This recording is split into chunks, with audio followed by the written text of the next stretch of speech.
ادب آ جاتا ہے بہت کچھ آ جاتا ہے، ادب چلا جاتا ہے بہت کچھ چلا جاتا ہے۔ ایک بڑے عالم تھے، وہ سبق پڑھا رہے تھے، بخاری شریف کا سبق پڑھا رہے تھے۔ اب ہوا چل رہی تھی تیز، تو اوراق اڑنے لگے۔ انہوں نے فرمایا بھائی دیکھو یہ اوراق اڑ رہے ہیں سبق میں، تو اس کو روکنے کے لیے ہاتھ رکھ لو جیسے بھی جس کو آسانی ہو۔ تو کسی نے کوئی چیز رکھ لی، کسی نے کوئی چیز ایسے اوراق کو تاکہ اڑے نہ کوشش کی۔ ایک طالب علم تھا دورہ حدیث کا بیچارہ، وہ بے ادب تھا، اس نے پاؤں رکھ لیا۔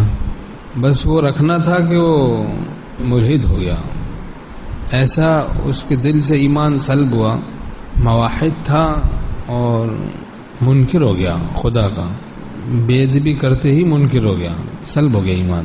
تو ادب آ جاتا ہے تو بہت کچھ آ جاتا ہے، ادب چلا جاتا ہے تو بہت کچھ چلا جاتا ہے۔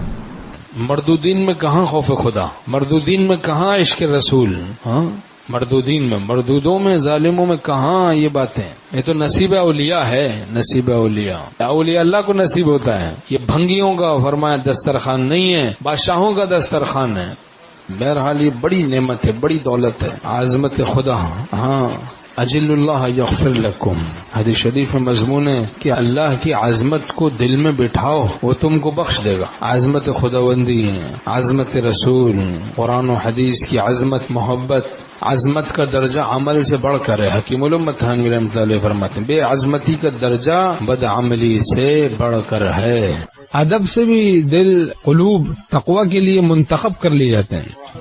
ان الذين يغضون اصواتهم عند رسول الله اولئك الذين امتحن الله قلوبهم للتقوى، جن لوگوں نے اپنی آوازوں کو پست کیا آپ صلی اللہ علیہ وسلم کے سامنے، ان کے دلوں کو اللہ نے تقوی کے لیے خالص کر لیا۔ آپ صلی اللہ علیہ وسلم کے سامنے آوازوں کو پست کیا۔ اولئک الذین امتحن اللہ قلوبهم للتقوى، ان کے دلوں کو اللہ نے تقوی کے لیے خالص کر لیا۔ جیسے سونے کو جلا کر خالص کر دیا جاتا ہے، کھوٹ نکال دیا جاتا ہے، تو جو ادب کی برکت سے دل سے کھوٹ نکال دیا جاتا ہے، اللہ ہی اللہ رہ جاتا ہے، دل میں تعلق مع اللہ ہی رہ جاتا ہے۔ حضرت حکیم الامت مولانا شفیع صاحب تھانوی رحمۃ اللہ فرماتے ہیں ادب اللہ تعالیٰ کے فضل کا ایک تاج ہے، اسے سر پر پہن لو اور جہاں چاہے چلے جاؤ۔